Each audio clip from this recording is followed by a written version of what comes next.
Emma Suns. El 14 de enero de 1922, Emma Suns, al volver de la fábrica de tejidos Tarbuch y Loewenthal, halló en el fondo del zaguán una carta, fechada en el Brasil, por la que supo que su padre había muerto. La engañaron, a primera vista, el sello y el sobre. Luego, la inquietó la letra desconocida. 9-10 líneas borroneadas querían colmar la hoja. Emma leyó que el señor Mayer había ingerido por error una fuerte dosis de veronal y había fallecido el 3 del corriente en el hospital de Bajé. Un compañero de pensión de su padre firmaba la noticia, un tal Feinstein, de Río Grande, que no podía saber que se dirigía a la hija del muerto. Emma dejó caer el papel. Su primera impresión fue de malestar en el vientre y en las rodillas. Luego de ciega culpa, de irrealidad, de frío, de temor. Luego, quiso ya estar en el día siguiente. Acto continuo comprendió que esa voluntad era inútil porque la muerte de su padre era lo único que había sucedido en el mundo, y seguiría sucediendo sin fin. Recogió el papel y se fue a su cuarto. Furtivamente lo guardó en un cajón, como si de algún modo ya conociera los hechos ulteriores. Ya había empezado a vislumbrarlos, tal vez. Ya era la que sería. En la creciente oscuridad, Emma lloró hasta el fin de aquel día del suicidio de Manuel Mayer, que en los antiguos días felices fue Manuel Suns. Recordó veranos en una chacra, cerca de Gualeguay, trató de recordar, a su madre, recordó la casita de Lanús que les remataron, recordó los amarillos losanges de una ventana, recordó el auto de prisión, el oprobio, recordó los anónimos con el suelto sobre el desfalco del cajero, recordó, pero eso jamás lo olvidaba, que su padre, la última noche, le había jurado que el ladrón era Loewenthal. Loewenthal, Aaron Loewenthal, antes gerente de la fábrica y ahora uno de los dueños. Emma, desde 1916, guardaba el secreto. A nadie se lo había revelado, ni siquiera a su mejor amiga, Elsa Ulstein. Quizá rehuía la profana incredulidad. Quizá creía que el secreto era un vínculo entre ella y el ausente. Loewenthal no sabía que ella sabía. Emma Suns derivaba de ese hecho ínfimo un sentimiento de poder. No durmió aquella noche, y cuando la primera luz definió el rectángulo de la ventana, ya estaba perfecto su plan. Procuró que ese día, que le pareció interminable, fuera como los otros. Había en la fábrica rumores de huelga. Emma se declaró, como siempre, contra toda violencia. A las 6, concluido el trabajo, fue con Elsa a un club de mujeres, que tiene gimnasio y pileta. Se inscribieron. Tuvo que repetir y deletrear su nombre y su apellido, tuvo que festejar las bromas vulgares que comentan la revisación. Con Elsa y con la menor de las Kronfous discutió a qué cinematógrafo irían el domingo a la tarde. Luego, se habló de novios y nadie esperó que Emma hablara. En abril cumpliría 19 años, pero los hombres le inspiraban, aún, un temor casi patológico de vuelta. Preparó una sopa de tapioca y unas legumbres, comió temprano, se acostó y se obligó a dormir. Así, laborioso y trivial, pasó el viernes 15, la víspera. El sábado, la impaciencia la despertó. La impaciencia, no la inquietud, y el singular alivio de estar en aquel día, por fin. Ya no tenía que tramar y que imaginar. Dentro de algunas horas alcanzaría la simplicidad de los hechos. Leyó en la prensa que el Nordstjernan, de Malmö, zarparía esa noche del dique 3. Llamó por teléfono a Loewenthal, insinuó que deseaba comunicar, sin que lo supieran las otras, algo sobre la huelga y prometió pasar por el escritorio, al oscurecer. Le temblaba la voz. El temblor convenía a una delatora. Ningún otro hecho memorable ocurrió esa mañana. Emma trabajó hasta las 12 y fijó con Elsa y con Perla Kronfous los pormenores del paseo del domingo. Se acostó después de almorzar y recapituló, cerrados los ojos, el plan que había tramado. Pensó que la etapa final sería menos horrible que la primera y que le depararía, sin duda, el sabor de la victoria y de la justicia. De pronto, alarmada, se levantó y corrió al cajón de la cómoda. Lo abrió. Debajo del retrato de Milton Sills, donde la había dejado la antenoche, estaba la carta de Fine. Nadie podía haberla visto. La empezó a leer y la rompió. Referir con alguna realidad los hechos de esa tarde sería difícil y quizá improcedente. Un atributo de lo infernal es la irrealidad, un atributo que parece mitigar sus terrores y que los agrava tal vez. ¿Cómo hacer verosímil una acción en la que casi no creyó quien la ejecutaba? ¿Cómo recuperar ese breve caos que hoy la memoria de Emma Suns repudia y confunde? Emma vivía por Almagro, en la calle Liniers. Nos consta que esa tarde fue al puerto. ¿Acaso en el infame Paseo de Julio se vio multiplicada en espejos, publicada por luces y desnudada por los ojos hambrientos? Pero más razonable es conjeturar que al principio erró, inadvertida, por la indiferente recoba entró en 2 o 3 bares, vio la rutina o los manejos de otras mujeres. Dio al fin con hombres del Nordjärnan.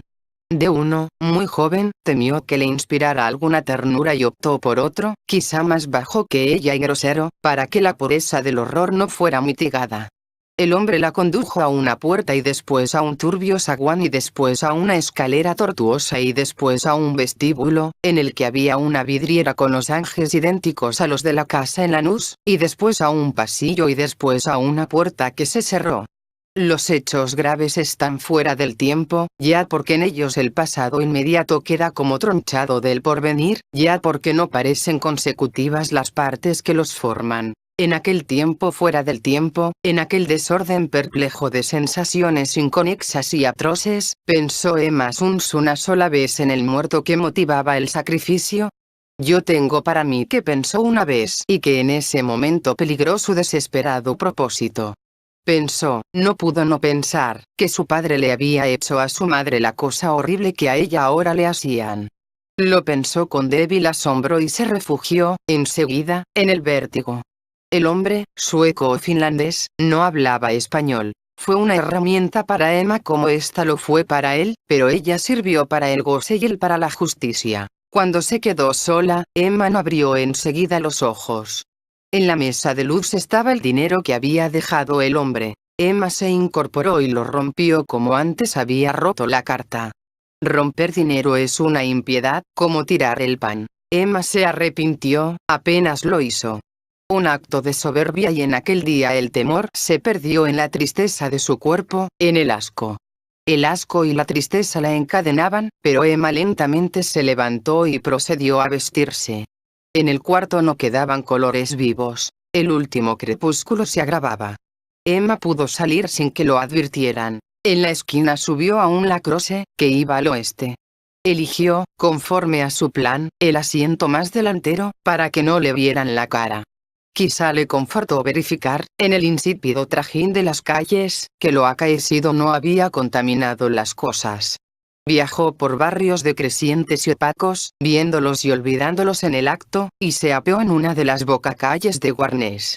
Paradójicamente su fatiga venía a ser una fuerza, pues la obligaba a concentrarse en los pormenores de la aventura y le ocultaba el fondo y el fin. Aaron Loewenthal era, para todos, un hombre serio. Para sus pocos íntimos, un avaro. Vivía en los altos de la fábrica, solo. Establecido en el desmantelado arrabal, temía a los ladrones. En el patio de la fábrica había un gran perro y en el cajón de su escritorio, nadie lo ignoraba, un revólver. Había llorado con decoro, el año anterior, la inesperada muerte de su mujer, una Gauss, que le trajo una buena dote. Pero el dinero era su verdadera pasión. Con íntimo bochorno se sabía menos apto para ganarlo que para conservarlo. Era muy religioso. Creía tener con el Señor un pacto secreto, que lo eximía de obrar bien, a trueque de oraciones y devociones. Calvo, corpulento, enlutado, de quevedos ahumados y barba rubia, esperaba de pie, junto a la ventana, el informe confidencial de la obrera Suns. La vio empujar la verja, que él había entornado a propósito, y cruzar el patio sombrío. La vio hacer un pequeño rodeo cuando el perro atado ladró. Los labios de Emma se atareaban como los de quien reza en voz baja. Cansados, repetían la sentencia que el señor Loewenthal oiría antes de morir. Las cosas no ocurrieron como había previsto Emma Suns. Desde la madrugada anterior, ella se había soñado muchas veces, dirigiendo el firme revólver, forzando al miserable a confesar la miserable culpa y exponiendo la intrépida estratagema que permitiría a la justicia de Dios triunfar de la justicia humana. No por temor, sino por ser un instrumento de la justicia, ella no quería ser castigada. Luego, un solo balazo en mitad del pecho rubricaría la suerte de Loewenthal. Pero las cosas no ocurrieron así. Ante Aaron Loewenthal, más que la urgencia de vengar a su padre, Emma sintió la de castigar el ultraje padecido por ello. No podía no matarlo, después de esa minuciosa deshonra. Tampoco tenía tiempo que perder en teatralerías. Sentada, tímida, pidió excusas a Loewenthal, invocó, a fuerza de la Torah, las obligaciones de la lealtad, pronunció algunos nombres, dio a entender otros y se cortó como si la venciera el temor. Logró que Loewenthal saliera a buscar una copa de agua. Cuando éste, incrédulo de tales aspavientos, pero indulgente, volvió del comedor, Emma ya había sacado del cajón el pesado revólver. Apretó el gatillo 2 veces. El considerable cuerpo se desplomó como si los estampidos y el humo lo hubieran roto, el vaso de agua se rompió, la cara la miró con asombro y cólera, la boca de la cara la injurió en español y en yiddish. Las malas palabras no cejaban. Emma tuvo que hacer fuego otra vez. En el patio, el perro encadenado rompió a ladrar, y una efusión de brusca sangre manó de los labios obscenos y manchó la barba y la ropa. Emma inició la acusación que había preparado, he vengado a mi padre y no me podrán castigar, pero no la acabó, porque el señor Loewenthal ya había muerto. No supo nunca si alcanzó a comprender. Los ladridos tirantes le recordaron que no podía, aún, descansar. Desordenó el diván, desabrochó el saco del cadáver, le quitó los quevedos salpicados y los dejó sobre el fichero. Luego tomó el teléfono y repitió lo que tantas veces repetiría, con esas y con otras palabras. Ha ocurrido una cosa que es increíble. El señor Loewenthal me hizo venir con el pretexto de la huelga, abusó de mí, lo maté. La historia era increíble, en efecto, pero se impuso a todos, porque sustancialmente era cierta. Verdadero era el tono de Emma Suns, verdadero el pudor, verdadero el odio. Verdadero también era el ultraje que había padecido. Solo eran falsas las circunstancias, la hora y 1 o 2 nombres propios. Fin.